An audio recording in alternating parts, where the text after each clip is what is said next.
vòng nữa nè. Xẻ ra đây, xẻ ra này, xẻ ra này. Xẻ nó này.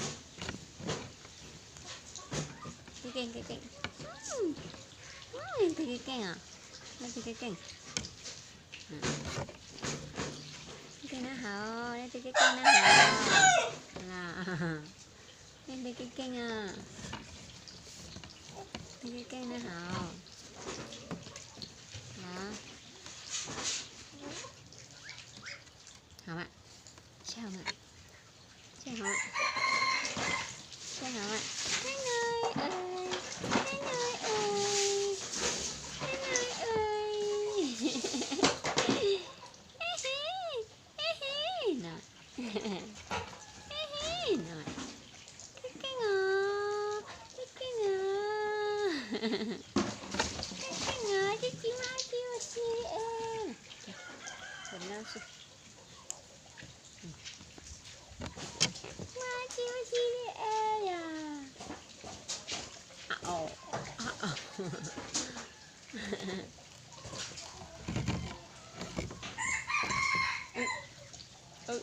Ăn với nhau hồi sao? Ăn miên. Ăn miên.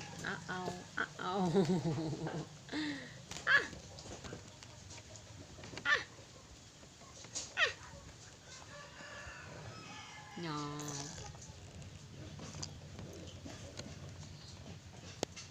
Nè, ăn.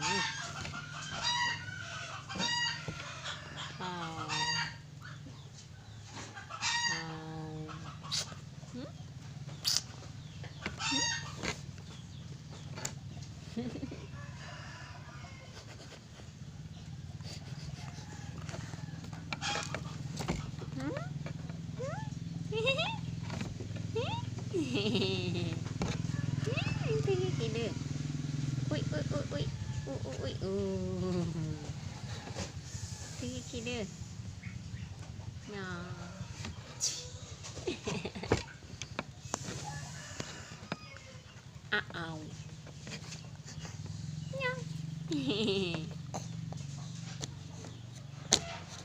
Rong quần nữa nè.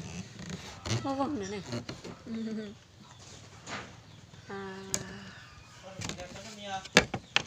Ô tô nè. Ô mi tôi nó nè.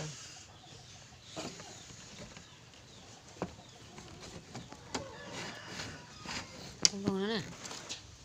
Có quần nè. Qua quần gì lão.